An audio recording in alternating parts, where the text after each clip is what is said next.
My name is Amelia, and I was living what appeared to be a perfect life. At least that's how it looked from the outside. My husband, Ethan, was everything a girl could wish for: handsome, loving, and incredibly supportive. We met during our college years, and it was practically love at first sight.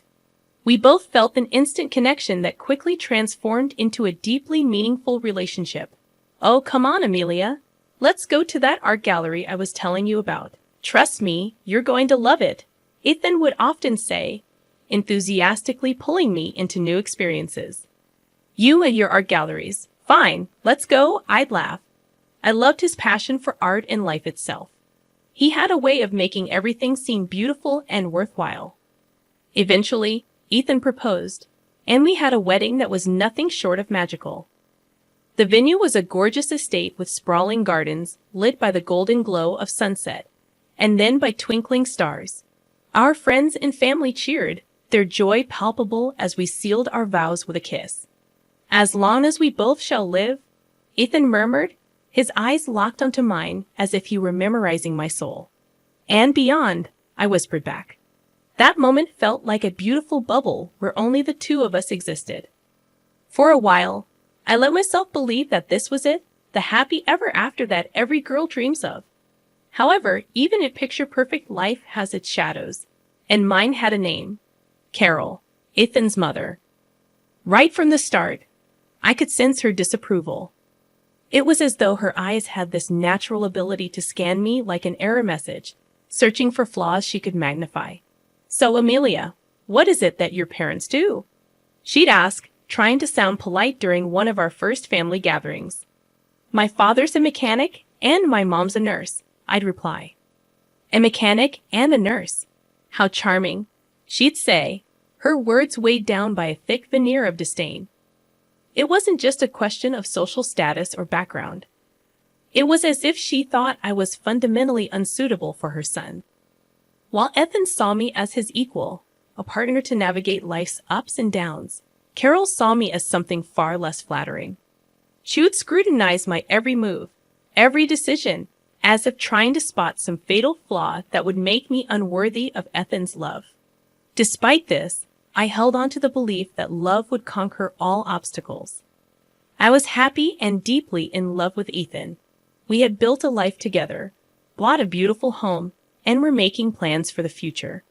But little did I know that the seed of discord that Carol had planted was about to grow into an insidious tree, its roots threatening to tear apart the life Ethan and I had lovingly built. So the years passed, turning the page to a chapter I never expected, beginning with what seemed like innocent visits from my mother-in-law. If only I'd known the dark turns that lay ahead. In the first couple of years of our marriage, Ethan and I delved deeper into our careers, navigated our shared ambitions, and eventually bought a house that seemed like something straight out of a romance novel. A charming 2-story home with a white picket fence and a garden we couldn't wait to fill with memories. We were on cloud 9, arranging furniture, selecting paint colors, and envisioning the many holidays we'd spend in our sanctuary. Just when it seemed like life was going perfectly, Carol started to visit more frequently. At first, these visits appeared to be well-meaning gestures from a mother who wanted to be a part of her son's life. Amelia, my mom's planning to visit this weekend, Ethan would announce. I know things have been a bit strained, but maybe she's coming around. I think it would mean the world to her if you were there, he'd say, his eyes filled with an optimism I wished I could share. Ethan, it's not that I don't want to get along with Carol. I do, but you know how these visits usually go, I'd reply, hoping he could hear the trepidation in my voice. I know, babe, but families are complicated. Let's give it another try for us, he'd say, hugging me tightly as if he could squeeze out the worry and apprehension. The problem was, these visits rarely occurred when Ethan was home. More often than not, Carol would find a way to visit when he was away on business trips. This left me alone to face her scrutiny, making the walls of my dream home feel like they were closing in on me. Carol's visits had a pattern. She would ring the doorbell, and I'd open the door with a pasted-on smile, hoping against hope that this time things would be different. Carol, it's so lovely to see you. Can I take your coat? I'd offer, attempting to fill the awkward silence that always accompanied her arrival. I'm fine. Where's Ethan? She'd snap, not even pretending to be interested in pleasantries. He had a business meeting out of town. He should be back by tomorrow. I'd respond, trying to keep the atmosphere light. But her next words would always weigh down the room. Just making sure my son's life is in good hands. She'd say, her eyes scanning our home like a detective searching for clues, her words dripping with double meanings that even a naive ear couldn't miss. Her words misinterpreted, they stuck with me, echoing in my ears long after she had left, fueling my anxiety about the next inevitable visit.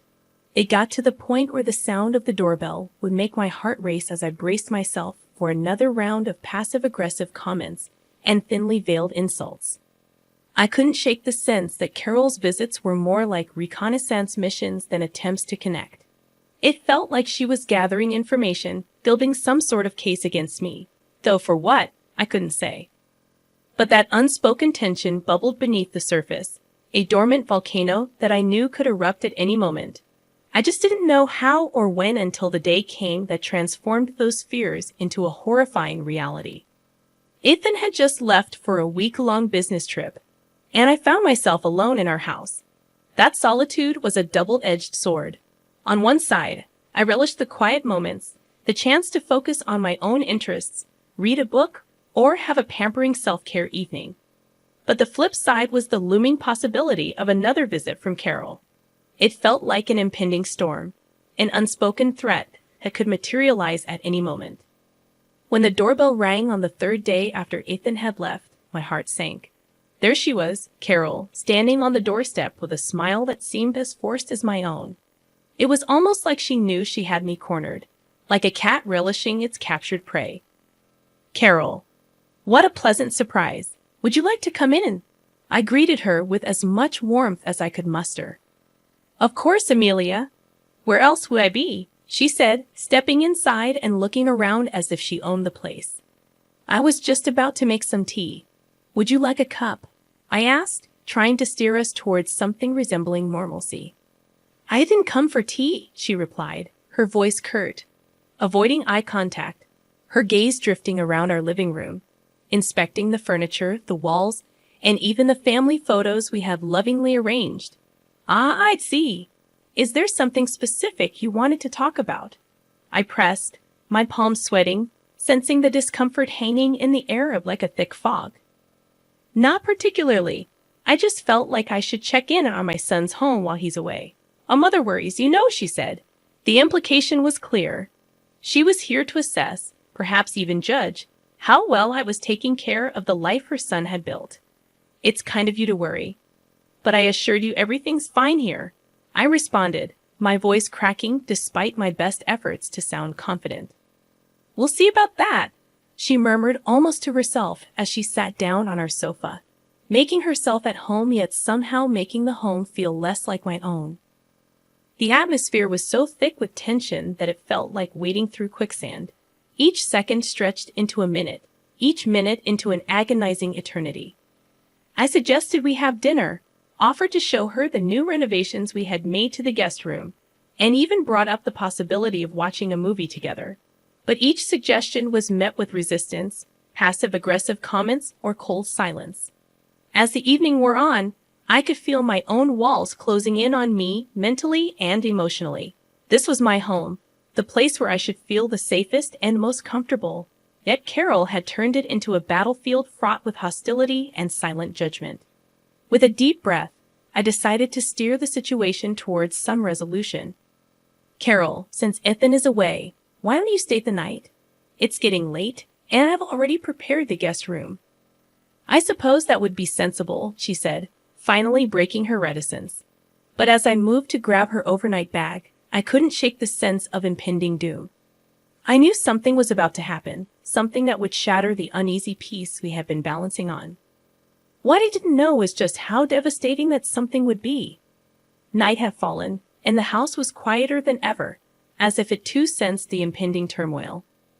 Carol had retired to the guest room, and I was left to my own devices, my thoughts a swirling tempest of unease and anticipation. Maybe I'm overthinking this.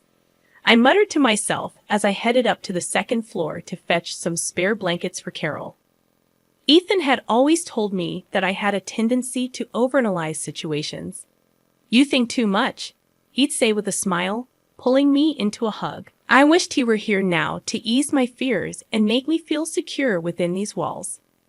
Just as I was about to grab the blankets, I heard a loud slam from downstairs. My heart jumped to my throat. That wasn't just a door closing. That was the sound of finality, of something coming to an end. Shaking off my apprehensions, I raced downstairs, calling out, "Carol, is everything all right?" But the only reply was an overwhelming smell of gas filling the air. I rushed to the kitchen and found the door leading to it closed. Pulling at the handle, I realized it was locked. Panic surged through my veins. My mind was screaming frantically. I turned and dashed to the living room, my eyes falling on the window. Without a second thought, I picked up a decorative statue from a side table and hurled it at the glass, shattering it into a spiderweb of broken shards. I climbed out, not caring about the cuts I received from the fractured glass. My mind was singularly focused on getting away, on getting help. The night air was biting, but I felt none of it as I sprinted to the nearest police station. My breaths were shallow, my heart pounding like a drum. The reception area was stark, a lone officer sitting behind the desk. I must have looked like a madwoman, but I didn't care. "Officer, you have to come with me. Someone's trying to burn down my house, and I think it's my mother-in-law," I gasped, my words tumbling over each other. He looked taken aback, but wasted no time. "All right, ma'am, let's go. I'll call for backup on the way." As we drove back to my house, I felt a mixture of relief and dread. Relief that I was no longer alone in this nightmare, and dread for what we might find. My thoughts kept drifting to Carol. Could she really go this far? What had I done to deserve this level of malice? The sight that greeted us as we turned onto my street confirmed my worst fears. My beautiful home was engulfed in flames, a monstrous blaze devouring what was once a symbol of love and unity. Firefighters were already at the scene, doing their best to combat the inferno. The officer turned to me, his eyes filled with a complex mix of sympathy and disbelief. "We need to start an investigation immediately. If what you're saying is true, this is a serious criminal offense." "I know, officer. I know," was all I could say as I watched the place I had once felt safe in reduced to ashes and embers. And as for Carol, she had vanished into the night, leaving behind only destruction and betrayal. It was clear that this was the point of no return, the event that had irrevocably shattered not just my home, but my trust in any lingering hope for family unity. The war had escalated into a battle, and I knew then that there could be no peace until justice was served. In the aftermath of the fire, as investigators sifted through the ashes of what used to be my life, the emotional weight was unbearable. Ethan cut his business trip short and rushed home, his face a mask of disbelief and concern when he saw the smoky ruins of our dream home. But it was when I told him about Carol's visit, the locked door, and the smell of gas that his expression changed into something I had never seen before, a mixture of deep hurt and betrayal. "Amelia, are you certain it was my mother?" Ethan asked, his voice tinged with desperation, as if clinging to the hope that this was all a terrible misunderstanding. "Ethan, I wish it weren't true. But who else would lock the door and leave the gas on? I'm scared, Ethan." "What if she tries something else?" I replied, my voice barely above a whisper. "God, I can't believe this is happening. I trusted her, Amelia." "She's my mom," Ethan muttered, his eyes distant, grappling with the harsh reality. Before we could further digest the magnitude of what had happened, the police called us in to make official statements. We walked into the police station, the gravity of the moment sinking in. This was the point of no return. Once we took this step, our lives would be irrevocably changed. "Mrs. Amelia, can you recount what happened the night of the incident?" The investigator asked as we sat in the sterile environment of the interview room. I did my best to recall every detail, every moment that led to the horrifying event. She came to visit. It wasn't uncommon, but this time was different. She knew Ethan was away, and then the smell of gas, and then the locked door. I recounted, my voice shaky. And you're sure it was Carol who locked the door? The investigator pressed. I can't prove it. But the house was fine before she came. And she was the only other person there, I said, meeting the investigator's gaze with grim resolve. Mr. Ethan, do you have anything to add? The investigator turned to Ethan, looking defeated. Ethan sighed deeply before speaking. As much as it pains me to say this, Amelia has no reason to lie. We need to find my mother and get to the bottom of this. Days turned into weeks as the investigation continued. The tension between Ethan and me was palpable, not because we doubted each other, but because we were both grappling with the enormity of what had been done and by whom. The foundation of our family had been shattered, and we were struggling to pick up the pieces. Finally, the day came when the police had enough evidence to arrest Carol. When the handcuffs clicked around her wrists, it was as if years of tension, dread, and fear had culminated in that moment. Ethan, what are we going to do now? Can we really move on from this? I asked, a heavy weight lifting off my shoulders, but leaving behind a void filled with questions and uncertainties. I don't know, Amelia, Ethan said, wrapping his arms around me. But whatever happens, we'll face it together. As we stood there, I knew that this was just the beginning. There would be trials, both legal and emotional. Lies would unravel and truths would be laid bare. But for the first time, I felt like we could finally confront this dark chapter in our lives and turn the page, even if what lay on the other side was unknown. We would face it as we had faced all things, united, even if broken. The courtroom was stifling, an arena of hushed whispers and unspoken judgments. When the judge announced the sentence, 6 years for attempted murder and arson, there was a collective gasp, a release of the tension that had built up over the weeks of the trial. Carol, for her part, looked neither remorseful nor surprised, but her eyes met mine for a brief second, and in them, I saw a glimmer of something I couldn't quite place. Regret, perhaps, or maybe just the realization that she had lost. As much as this verdict brings some closure, the family is shattered, possibly beyond repair, said Ethan as we exited the courthouse, a throng of reporters clamoring for comments. Yes, the family is broken, but not us, Ethan. We'll find a way to heal, even if it takes time, I replied, feeling the urge to reassert the strength of our partnership amidst the ruins of our larger family dynamic. The car ride home was one of the most uncomfortable experiences of my life. Words hung in the air like invisible barriers we didn't quite know how to navigate. Finally, Ethan broke the silence. Amelia, do you think you'll ever be able to forgive her? I'm struggling to even understand her, let alone forgive her, he confessed, his grip tightening on the steering wheel. Ethan, forgiveness is not about her. It's about us. It's about not carrying this heavy burden for the rest of our lives, but understanding why she did it. I don't know if I'll ever get there, I responded, my eyes focused on the road ahead, both literally and metaphorically. We have to rebuild, Amelia. We've lost a home, but we can't lose each other. Where do we even start? Ethan asked, his voice tinged with despair. We start with a fresh slate. We've been through the worst life has to offer, and we're still standing. Maybe a bit bruised, but united, I said, feeling a newfound resolve take hold. Weeks passed, and we temporarily moved into a small apartment while the insurance issues were sorted and our home was rebuilt. I couldn't set foot on the old property without feeling a surge of emotion, so we decided to sell it.